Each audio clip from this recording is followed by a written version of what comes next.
Hello, everybody. It is Datu Tim here. Welcome to the Datu Chronicles. So hopefully I got the technology doing a little better today than the last show.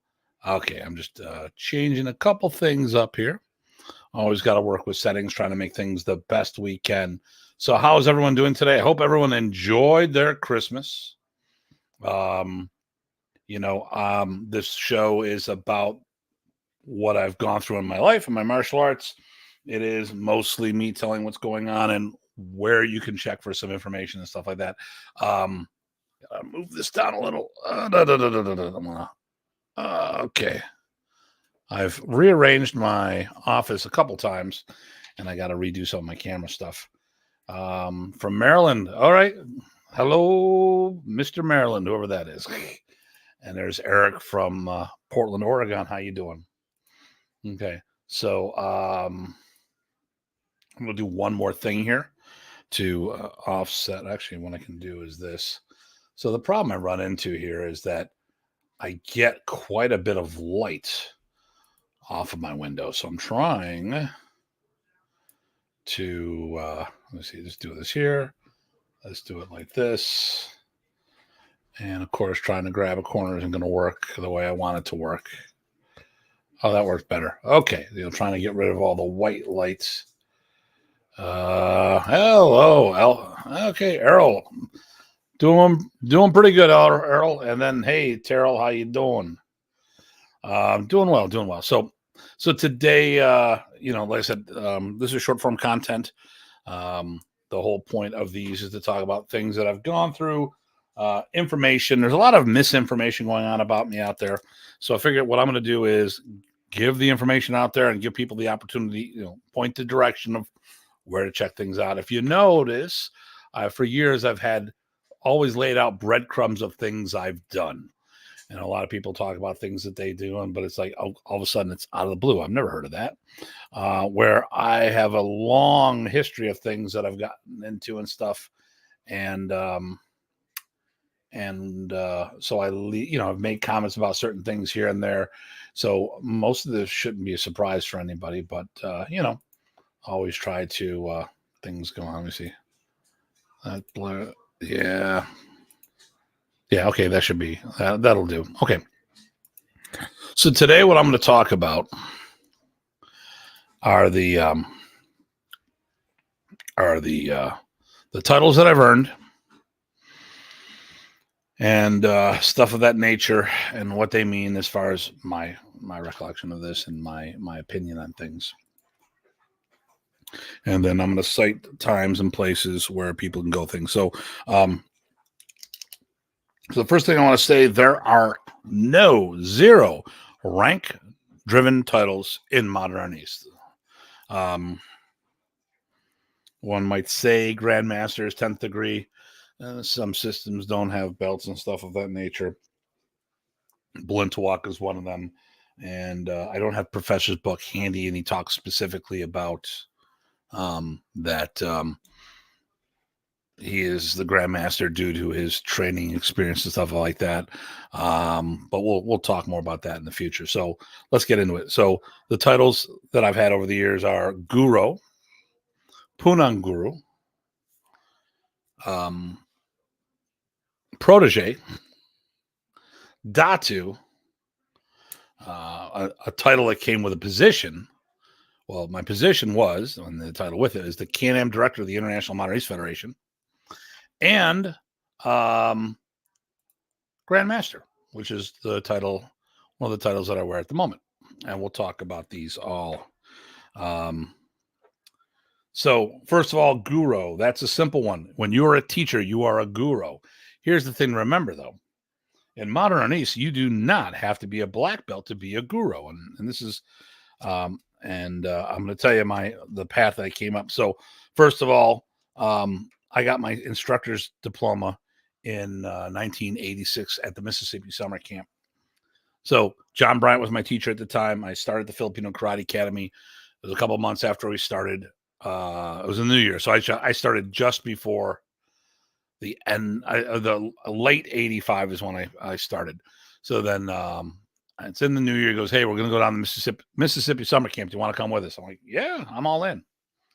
So I went down there, came out a second blue. So in the system back in the day, it was white, yellow, blue, and then second blue. Then there was low green, first green, second green. Then there was 4 browns, brown, then first, second, and third, which was a typo. We'll talk about that another time. Then black belts was black belt, then first degree. Okay. So the people would go to these events were black belts in other systems. I mean, that's modern Arnis. Modern Arnis is the art within your art. Probably 95 to 99% of the people who train modern Arnis don't do it as a standalone program.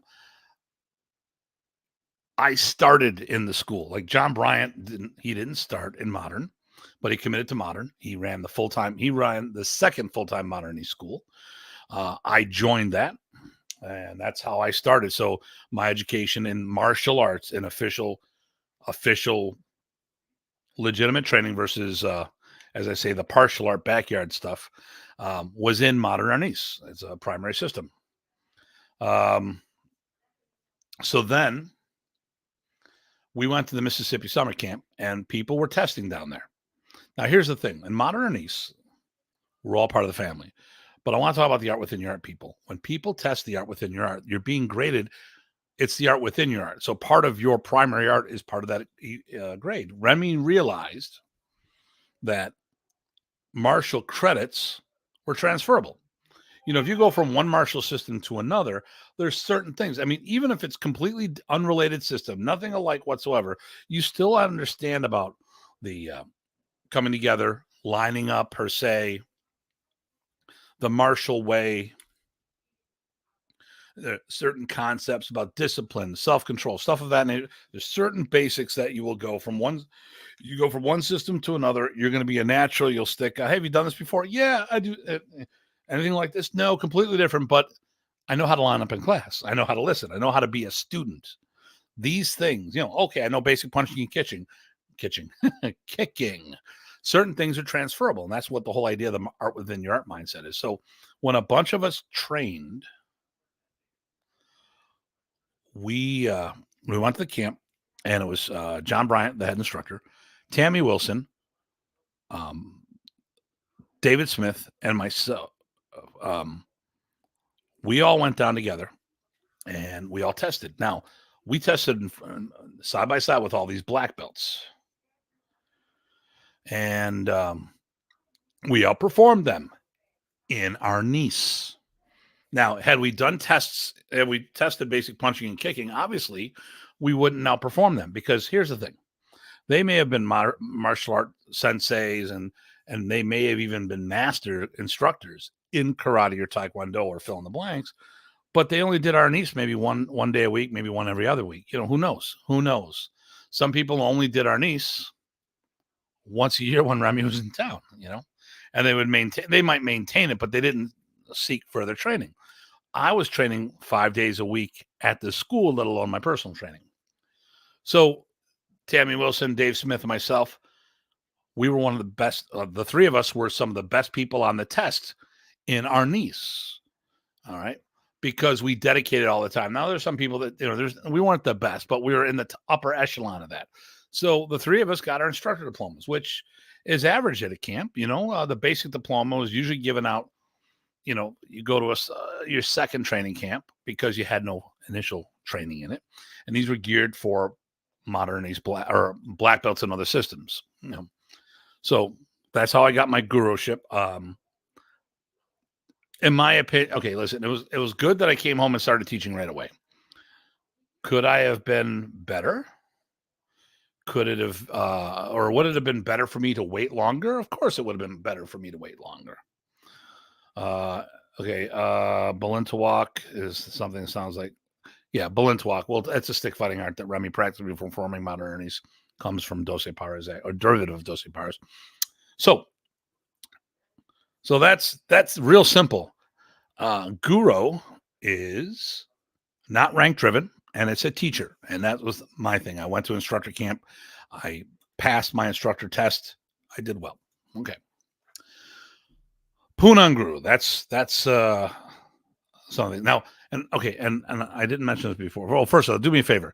If you haven't already, subscribe to the channel, like the video, and feel free to share this wherever you feel appropriate. But I want to talk about all these titles I'm going to talk about today. None of them were self-anointed. I did not give these myself. These are things that I earned through the years. Professor promoted me or someone else for the last one. We'll talk about that in a minute. So Guru was just teacher. You didn't have to be a black belt to be a teacher in modern Arnis. Although most people who got the basic instructor diploma were already black belts in something else. Okay. Punong-Guro. So now that's a funny one. No, it's not funny. That's when we talk about this, it's going to be based on where you're coming from on things. Is that better? Oh, hold on. My camera's doing weird stuff. I got rid of one of my monitor. I pulled my other monitor up. Okay. Maganda Gabi. So, Colorado. Hey, I'll probably see you in the Philippines. And hey, good evening. Hope your Christmas was well. Yep, Tim, all's good there. All good from Canada there. Good. Okay, so, and I'm really not putting a lot of these up here because I want to stay on point. Nothing against you guys. And I'll say, hey, hello from New Jersey. And a few other guys, just to say that we had people say hello. Okay. So Punong-Guro. So I'll tell you how it all happened. Somebody broke away from Remy, started their own art, said it was something they had trained forever and a day, but when you looked at it, it was what Professor was teaching the whole time. So I think they tried, literally, I believe that they tried to compete with the Professor, and that was not a good idea because they didn't have what it takes. And this person is still out there trying to do stuff, but we'll talk smack about Professor and then still say he's still trying to ride on his coattails. But whatever. That's just my opinion on things. But I'm not going to get into the politics of that, but I'm more than happy to discuss with people offline because certain things should not be done in public formats. So somebody was using Punong-Guro. So I did not bring this up to Professor. What I said was, well, I did and I didn't. I saw the person was using it months later. I was at a seminar in Detroit. Chuck Goss was hosting Professor. I go, hey, Professor, quick question. What's Punong-Guro? He goes, well, Tim, you're one. I go, no. I'm not asking to be one. And we went back and forth. He kept saying, well, you're one. And I didn't want him thinking I was asking to be one, because that's not what I was doing. I was just curious in his interpretation. Now, remember, there are over 7,000 islands and over 100 dialects of Filipino language. So when people give you an answer of what a Punong-Guro means, it can mean a whole bunch of things. If you look it up in Google language, Google Translate, when I looked it up, and I'll look it up right now while I'm talking to you guys, when I looked it up in Filipino, which is most likely Tagalog in the language, but it doesn't say Tagalog, it says Filipino. So when I'm going to punch in Punong-Guro while we talk. When I punched this in, it came up with chief instructor or head instructor. Okay. Translates. Okay. So noun, headmaster, Punong-Guro. Master, schoolmaster. Headmistress, although I don't have the gams for that. Okay. Now that is in Filipino. Let me try another dialect. Actually, let me do this again. Let me try Cebuano. Cebuano, head teacher. Okay. So if you're the head instructor of your school, theoretically, you could be a Punong-Guro. Now, that's generally not what people used it for. Now, I do know that Edgar Salute was using it, and people say, well, that's the equivalent of Grandmaster. And I've taken a lot of heat for things like this over the years. But as I pointed out, and I didn't have the wherewithal when I was younger to do this. I should have just told people, bite me. This is what, talk to Professor, because he's the one that promoted me. So long story short in that one, we went back and forth. And as I left, he goes, Tim, You are Punong-Guro because you produced a guru. Now, a friend of mine, the late Rudy Costco out of Toronto, was Guru Rudy for years, decades. And then he produced his first instructor, Joby. And when he produced Joby as his instructor, he then became PG, Punong-Guro. So as I left the seminar, Remy goes, hey, remember, you're a Punong-Guro. Okay, all right. We're at the Michigan summer camp, and he introduces me as Punong-Guro. And of course, Tim Murray, my Marine Corps friend, my friend who was in the Marine Corps, not that I was in the Marine Corps with him because I didn't serve. But my Marine Corps friend goes to me, what the hell's a ping pong guru? And I told him if he ever got near the table, I'd have to show him. But that was simple. You produced a teacher, you were then Punong-Guro. Now, even though any one of us could have used that title besides me, well, actually not anyone, because most modernist black belts didn't produce students. But even though a lot of people could have used that, there was a bunch of people that could have used that. Professor never issued it out until 2000, and he did a seminar for Marlena Hafana. So that was up in the SeaTac here, Seattle, Tacoma, Washington area. I think it's Bellevue, Washington, if I'm not mistaken, but just say Seattle. So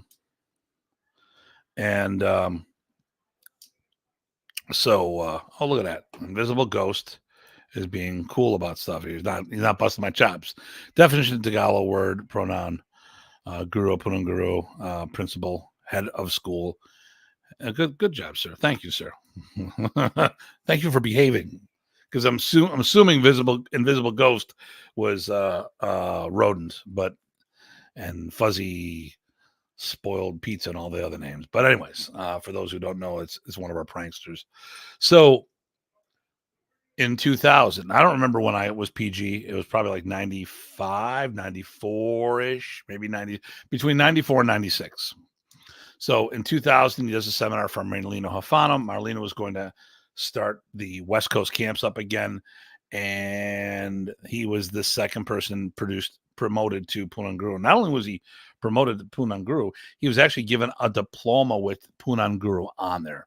So the two of us are the only two to receive Punong-Guro from Professor. It's not rank driven. You had to produce black belts for him. That was the what he had told me. And we went with that. Yeah. We know. Okay. So,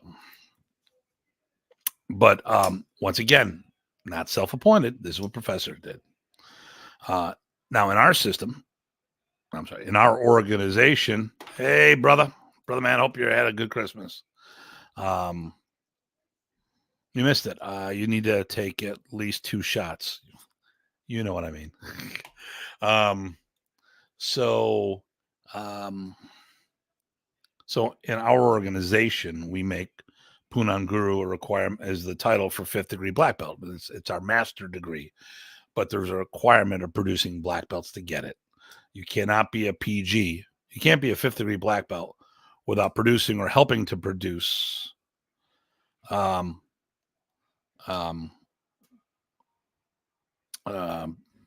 belts. Okay. All right, Renee. That was Elrin. Hi, Tim. Oh, you're so funny. There we go. Renee loves busting my chops. So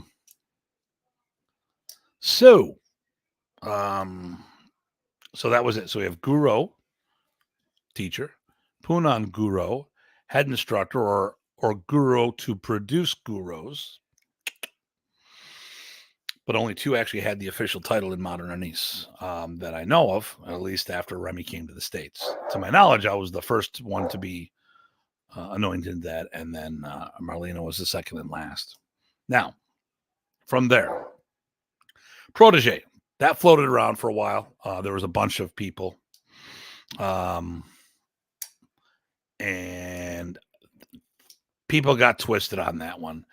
And Professor, personally, Protege, I don't think it was a big deal. It was just, I have proteges all the time. There's people who I'm putting my effort into more so than everyone else. It wasn't a successor thing. Actually, I don't think any of the titles were successorship titles. And I will talk about one that was not in the list, and I'm going to point some directions and stuff like that. But I was one of his proteges, one of the people that were sticking out and putting more effort into grooming to be better. That was it. It was not, and most likely someone used the term, "Oh, hey, is Tim?" Somebody else probably sat there and said, "Hey, is Tim one of your proteges?" Why, yes, he is my protege, because he P's and F's. A person who is guided and supported by an older, more experienced, influential person. Boom. What did I do for Christmas? Or what did I get for Christmas? The wife got me a set of Bose headphones. And no, I didn't get any more bottles, although I did get some pedal cars, but that's another story.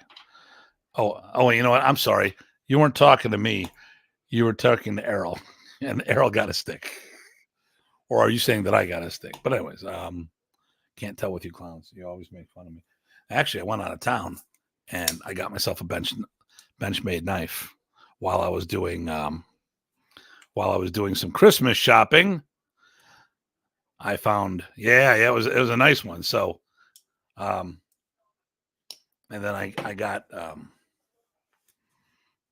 knockoff Kershaw. I like this one better because it's just a quick. Although my Columbia River is my favorite. It really fits my hand well. This is I don't have dainty hands. I got freaking sausage hands, so I like the bigger one. But this is nice for a lot of little work. Although neither one of these have serrations, and I cut a lot of boxes and stuff like that. So I like having a serrated blade for that. Let me see if I have my. These are all my everyday carry. But ultimately, you know what my everyday carry is? I complain about this all the time, and it's not this one from Chris over at Vulpes. This is my everyday carry everywhere I go. I don't rely on these tools. These are backups when this shit don't work right. But that's just my opinion. And sup, Renee? Okay, there we go. And Bono's baseball. Yep. So also, I don't know about all you guys. Man, I'm having a green Christmas in Buffalo. Gotta love that. Pamala. Okay, there we go. So, anyways, so let's talk about. So the protege is just, I was one of his proteges. Somebody who's grooming. Nothing with that. Now I want to talk about a position before I go. So this is more or less chronological order. The titles and stuff I've had from Islam. So the next one. The next one was the title for my position. So I was the Can-Am director of the International Modern Arnis Federation. And there was a bunch of people who were members of said organization. So Can-Am, Canadian American chapter of the International Modern Arnis Federation. That was Professor's organization. And I was its Can-Am director. He wanted me to help develop Canada specifically. I hit that wrong.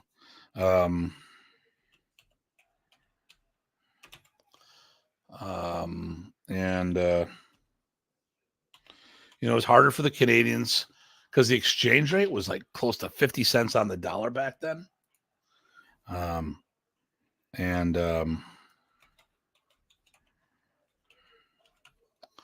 So it was very hard for, people couldn't afford professors' rates. So he wanted me to help out. Plus it was, I was working on stuff. What does that mean?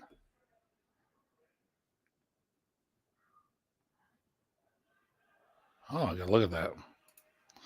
So I'm looking at a snapshot here. Oh, okay. Nothing I need to worry about at the moment. So I'm just looking at some support material to see if I can find something, but I have to look back. So if you go to archive.org and put in W M Arnis for World Modern Arnis, you will see this. Now, it's not, the links are quasi broken, but if you look at it, it says IMAF Can-Am. Okay, that was the chapter. So what is Modernese? Who is Remy Presas? Members. So it has listings of schools that in Ontario, U.S., Eric Alexander, Connecticut, Brett Salafia, Delaware, Chad Doolin, Illinois, Richard Brunt, and then Tim Murray, Indiana, Jeff Leader, Steve Scott, Illinois, Rob Alexander, Tulane, Carl Minkle, Jay Spiro, Scott Vanderzees, the late Sheehan Marty Emanuel. Okay, we go through all this stuff, all these people who are members, as we go. Now, I find a lot of these names look familiar. Michael Bates, Dan McConnell, Rick Ward, bunch of people in New York. Jay Spiro, Carl Minkle, Steve Scott, Jeff Leader. I was looking for some names here.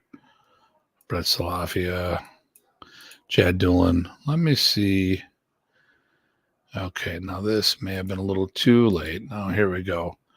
All right, on 2000.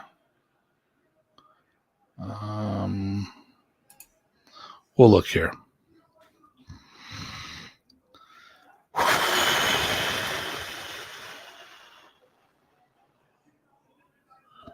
See what? Not members. Oh, staff. That was what I was looking for. Staff members. Here we go. Representatives. Eric was a rep there. David Nung, Brett Salafia, Steve Scott, Brian Zawolinsky, Michael Donovan, Mark Benez, Brian Zawolinsky, right there. There's one of our representatives. Go figure. So, stop presenting. So I was the Can-Am director. We had schools, we listed seminars, had Remy Presas seminars, then we had other events. Other events would be people like myself teaching and stuff of that nature, where other people, where a lot of other people were just, we just listed, seminars for Professor on some of these. Okay, so this doesn't show any of those anymore. Because Archive does a very good job of archiving material, but there's still some hiccups here and there. It doesn't always carry all the information. So I was the Can-Am director of the IMF. That was a position. I was the Can-Am director.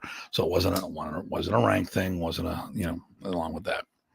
So then the next two, here we go. And we're getting near the end because I'm going to call. Here are the next two ones that I held. I'm going to make a comment on a third one.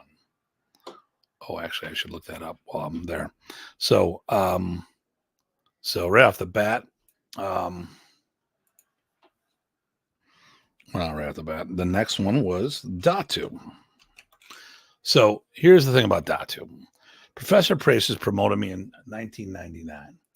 Well, how can he promote you in 1999, Tim? Because you always say you became a Datu in 2000. Well, Professor and I had this relationship.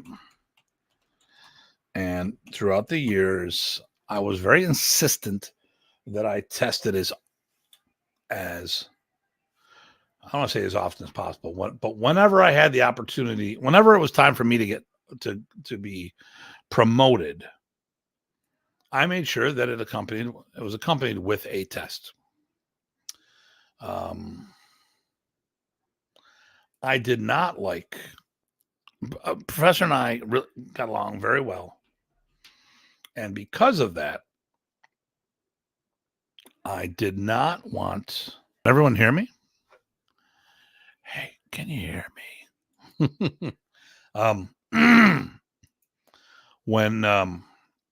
When Professor, I was with Professor when he was diagnosed. Well, no, actually, when Professor would give me those opportunities to test, it was time to get promoted. I didn't get promoted. I tested for it. I didn't like that. Was creepy. So, oh, that's what I was looking for. Looking for this button right here.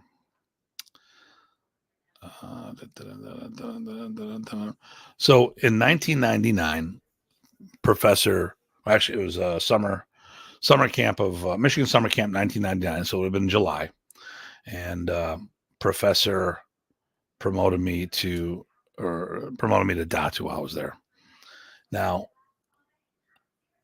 on multiple occasions, Professor has tried to promote me, and I insisted on testing. Now, there's twice I didn't test.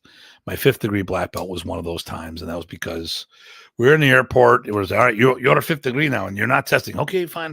Because I was very insistent, and I was very, that was my thing, But I know a lot of times he'd prefer to have me. He had faith in my technique, and he'd rather have me run the tests versus being tested. And I get it. But the thing here is I insisted on that. So when he promoted, and so there'd been times like when I got my 3rd degree black belt, I actually have 2 diplomas on that because he promoted me in Buffalo. I refused. He goes, all right, it'll be probationary and you'll test in Michigan. Okay, I'll do that. And there was some nonsense where I got held back in rank because of political nonsense. And then after he realized that it was the wrong people whispering, that people were being jerky and they were whispering in his ear, he said, all right, screw this. I'm going to make this right. So I got a couple promotions fairly back to back, but when I did them, I didn't want to just take a promotion. The thing here is that I have the distinction of being one of, if not the tallest, or that's not tallest, the highest ranked, the highest tested black belt in modern Arnis history. I don't know what was done in the Philippines, but outside the Philippines, Professor made the comment when I tested for my 6th degree in 2000, that was the highest tested over 17 years. So 17 years would be 1983 because that was in 2000. Over 17 years. So how far back does that go? He had only been in the States since 75. So there's, 8 more years. And how far back does that go? I could have been the highest tested black belt in the States. Definitely the highest active black belt because that's what he was telling people. And so the year before he offered me Datu, or he promoted me to Datu, and I said, no, I'm not taking it, but he insisted, and I said, no, we're not doing this. So I left it at that. Well, then I get a phone call from Kelly Warden saying, hey, congratulations. What do you mean? Well, Professor promoted you to Datu, and I proceeded to try to tell him I didn't take it. But he proceeded to congratulate me. So I'm like, okay, whatever. So, and then later, the following year, when I tested for my black belt, that's when he acknowledged me as, he goes, Tim, after the test. So right here, let's go in this part right here. So this talks about, this is on archive.org, the July 2000 camp. Lisa McManus wrote the article on this. She reported what happened at camp. Some people have tried to talk about what this stuff was, but her thing was to write the camp chronicles. You go back, there's a lot of things that she wrote. The 2nd annual Houston camp was a success. This was her job, whether it was self-appointed or appointed by Remy. Don't know, don't care. That's what she did. She wrote up the articles.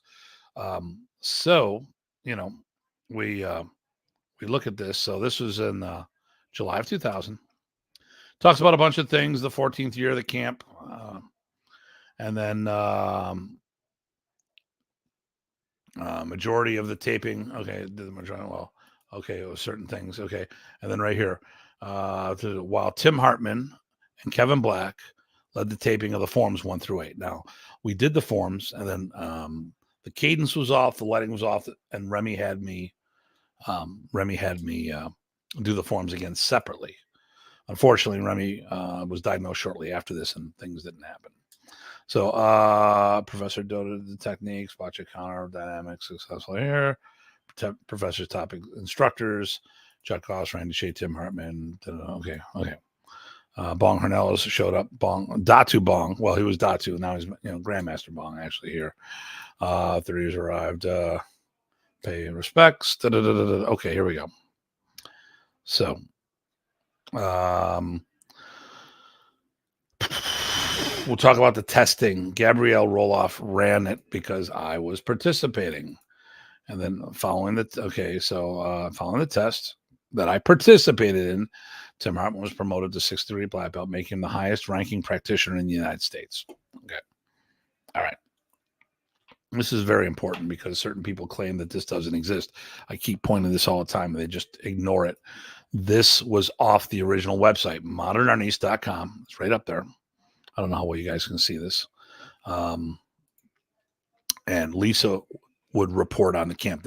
She did not make up shit. Matter of fact, I was not, Lisa was not part of the Tim Hartman fan club. She was all about Jeff Delaney because she was like Jeff's second in command, and they eventually had their own organization after things happened. So I tested. And after the camp, Professor then said, and now you're Datu in their eyes. Okay. And then at the camp that was after that, which was the Atlanta summer camp, where I think David Nung, Roland Rivera, Bob Quinn was there because he was the host, Brett Salafia, Chuck Goss, Jeff Delaney, and others were there. And that is where Remy introduced me to everybody as Datu Tim.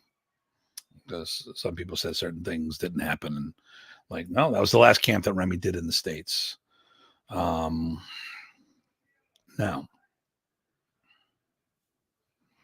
I'm checking something here while I do this. So that was the last promotion level that I was given by Professor. Now I'm going to talk about what happened in Germany on a separate episode because I don't want to make this go too much longer. I was with Professor when he was diagnosed, and I was the only American at that time that was with him. And at that time, once Professor was diagnosed that he was going to die, he actually offered to promote me again, and I had turned it down. It's not what I wanted. It's not how I felt. I didn't feel that was cool. I didn't want a deathbed promotion, and to be honest with you, I did want it, but I didn't want to take it in those terms. And my concern was how Professor was. My concern was not about me getting promoted. And there we go, faithfully. Thank you, Dean. You're just jealous. So, I'm just looking at something. Okay, that's what I thought. That is not there. So I need to go back one more stint here. Okay. And there it is. May not have been listed. Okay, here's the news.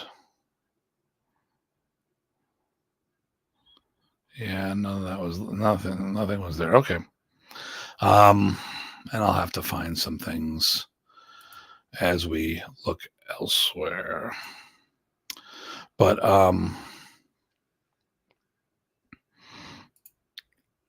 the Datu ship, I didn't get time to do it. I'm on Christmas vacation. I didn't get time to look up the stuff that I wanted to look up the way I wanted to do it. So sorry, I didn't do my homework the way I wanted to. You got it, my friend. You got it. So that's how I became a Datu. Now, there are some rumors out there that Datu is supposed to be the successors. Dieter made comments that he said that Remy told him the successors came from the Datus, and I don't know about that. I've never heard Remy say that. And Dieter's only been around Remy a handful of times. Hey, Stuart, how you doing? And because of something that who said it? Rocky asked a question about all the people who hung out with Remy. How much time did you really spend with him? And well, Dieter Cano said it was 50 hours. That's like 3 cans. He saw him like 3 to 5 times.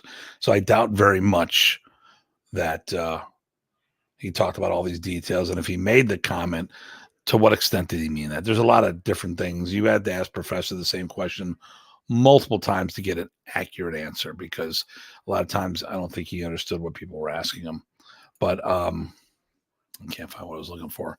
So, but I don't believe that the Datus were supposed to be the successors. That being said, it is a leadership title.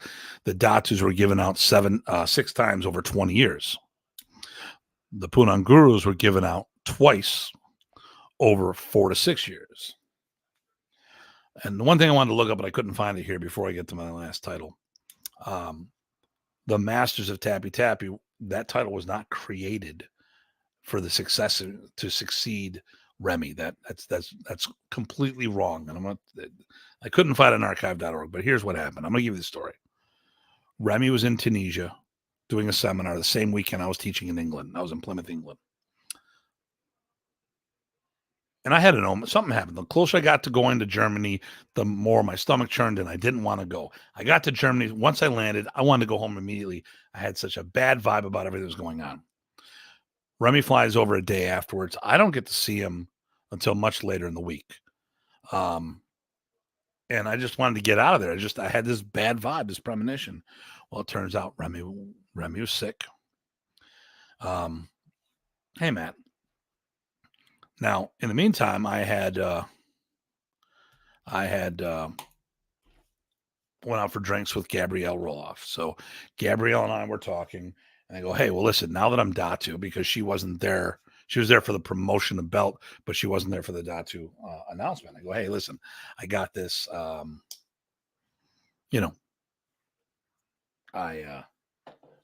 because there's problems between her, the Germans. There's a problem because Dieter was a Datu and theoretically may have outranked Gabrielle, but I doubt it. I think that was a mistake, but we'll talk about that another time. So I go, don't worry, I'm Datu now. That'll counteract Dieter being the active Datu. I'm like, oh no, that's okay. I'm a master tappy tappy now. What? I go, yeah, Remy promoted me to 5th degree and master tappy tappy. That's supposed to supersede Datu. I'm like, oh, that's special. But it wasn't supposed to take over the system, whatever they said. Now, personally, I think it was a bunch of hooey. Remy was having problems putting his clothing on properly. His he had equilibrium issues while he was in Tunisia. So I don't think he was in his right mind. I think I think his medical condition affected his ability to communicate properly. I'm not saying he was crazy, because that's not what I'm saying. But and then when he was diagnosed and told he was going to die, he offered me to promote me again. So, whatever promotions he did with Jeff and Gabrielle down in Tunisia, he offered to promote me again. My concern was Remy. I didn't need rank, because no matter what titles I have, no matter how many stripes on my belts, I still got to push it on the floor. A lot of events I don't put on uniforms. I'll wear my golf shirts and my 511s to go out looking that way, versus wearing uniform. When the scenario merits me wearing uniform, I put that on. So the Masters of Tappy Tappy were not created to take over the art. That was never verified. And when Remy made a public appearance, that was never clarified whatsoever. Those promotions were done behind closed doors. That was not done in a public format. And that's why I've always been very upfront about the stuff I did. So all the promotion, that's why another reason why I insisted on testing, so people can judge me about how I move and what I do. because once when I pre-tested for that in Texas for my last test, I helped a guy on his test. And then when I left, they were saying, wow, Mike, you did a real good job. And, oh my God, we didn't know Tim was that good. We thought he was a political black belt, which means people were telling people I was a political black belt. I was producing quality students that would outdo most of the masters at Tappy Tappy. Definitely outfight them, you know. I